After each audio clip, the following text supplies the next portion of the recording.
afternoon, my dear tourists. I'm Cherwin, your Lakwatcherang tour guide for today, and it's my pleasure to be service to all of you.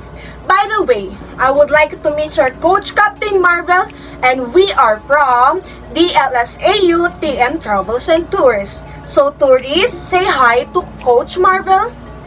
Perfect! But before we proceed, let's do a quick head count. Starts with you. 1, 2, 3, 40. Alright, we are all set. My dear tourists, if you have any questions, feel free to approach me. So let's go back. We have prepared so many fun and interesting activities for all of you. And you're about to witness firsthand the wonderful and beautiful destination of Batanes, Philippines.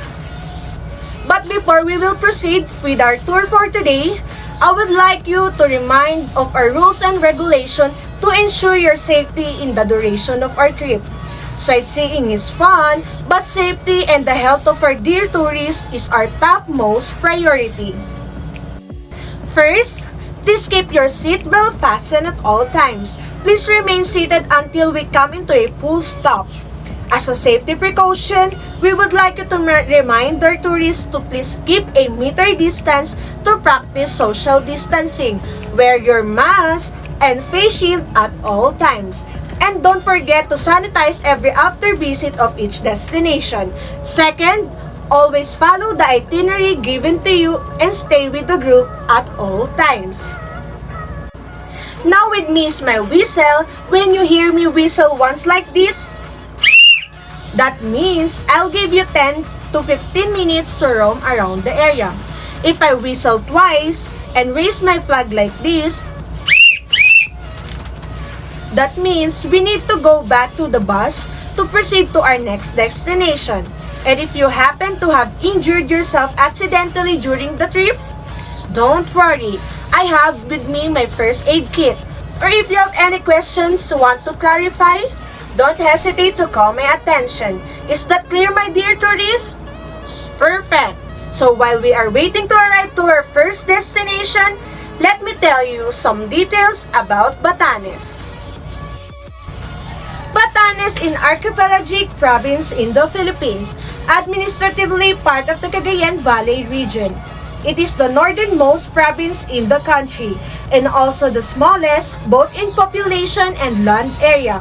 And its capital is Basco, located on the island of Batan.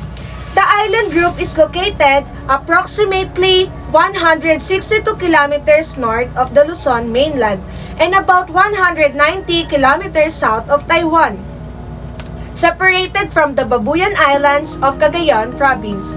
The entire province is listed in the UNESCO tentative list for inscription in the World Heritage List. The province has a total area of 219.1 square kilometers. Batanes has a tropical climate. The rainiest month is August, while the driest month is April.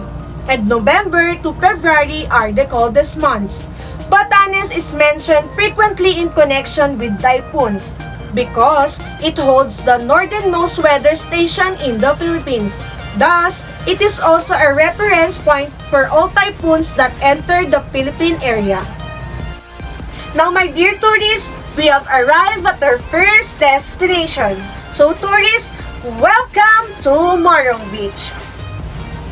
Batanes' unspoiled beauty is most evident in its beautiful beaches, from powdery white sand to scattered boulders surrounded by time and waves. Batanes has a variety of seascapes you can swim in, visit, and lounge at, such as Morong Beach. It is located in Sabtang Island. Morong Beach is one of the more popular beaches in the province, and thanks to the large rock formation called Nakabuang Arc. Alright, my dear tourists, I'll give you 10 to 15 minutes to roam around the area.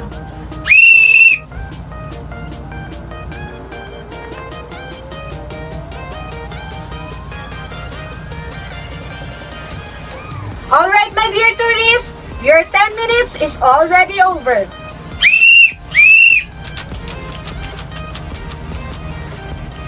Let us now proceed to our next destination. So tourists, this is our next destination. Welcome to Basco Lighthouse. Start your lighthouse tour bright and early in Basco, located on the main island, Batanes. Built in 2003 of March to serve as a guard to local fishermen. The 66-feet Tower Basco Lighthouse offers a 360-degree view of Basco Town proper, Basco Port, and the West Philippine Sea. Basco Lighthouse is one of the 3 active lighthouses suggested by Florencio Abad, a former Batanes congressman. Sabtang and Mahatao are the 2 other lighthouses, and all of them are considered tourist attractions in the province. Alright, my dear tourists, I'll give you 10 to 15 minutes to roam around the area.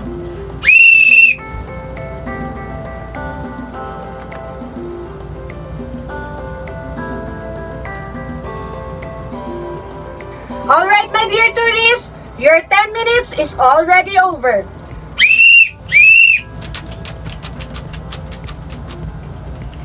Let us now proceed to our next destination. So tourists, welcome to Bayang Rolling Hills. Bayang Rolling Hills will give you an unobstructed view of the majestic Mount Iraya, as well as the province's significant islands Batan, Sabtang and Itbayat at all once. A big part of the rolling hills used to public land covered in cogon grass, which is used by the locals to make their cogon roofs. Today, most of the land in Bayang consists of farmland. From afar, you can see goats and cows grazing in the greenery. You can also catch a glimpse of the beautiful West Philippine Sea. When you're in the rolling hills, take photos as you admire the scenery offered in this tourist spot, which is part of the North Batan escapade. Alright, my dear tourists, I'll give you 10 to 15 minutes to roam around the area.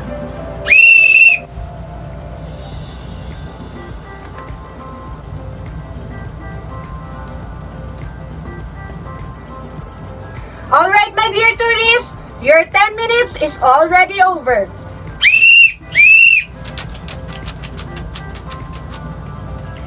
Let us now proceed to our next destination. So tourists, our next destination is welcome to Batanes at Chawa View Deck. Chawa View Deck is one of the highest area in South Batan Island in Batanes, situated on the mountainside between the towns of Basco and Mahatao. The view deck was built overlooking the West Philippine Sea.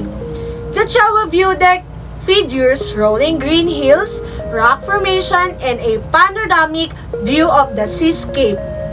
There is also a cave of the Virgin Mary and a few concrete chairs for the visitors located at the top of the view deck.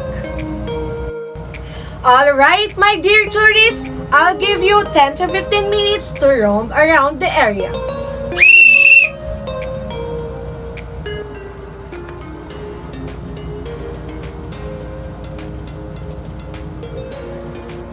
Alright, my dear tourists, your 10 minutes is already over.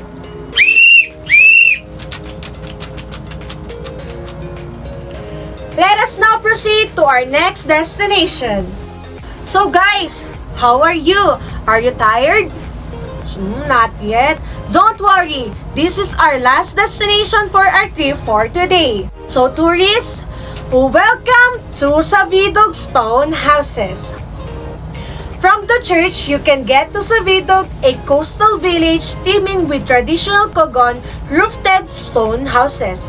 Savidog stone houses are the primary type of dwelling in Batanes, particularly in a small barangay in Sabtang Island. The Ivatans maintain these houses, the indigenous people inhabiting the island. This village, together with Chavayan, remains untouched where locals still live traditionally.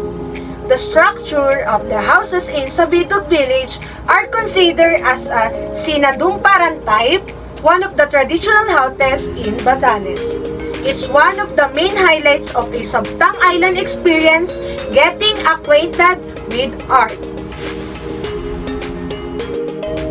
My dear tourists, we have now reached the last part of our tour for today. Actually, there's a lot of beautiful and wonderful places here in Batanes. Don't worry guys, we will go to that next time. For now, where we go our separate ways. Once again, this has been your Lakwatserang tour guide for today, and I hope you had a fun and exciting time with me. Thank you for choosing DLSAUTM Travels and Tours, and I hope to see you again on our future tips. Maraming salamat, keep safe and mabuhay!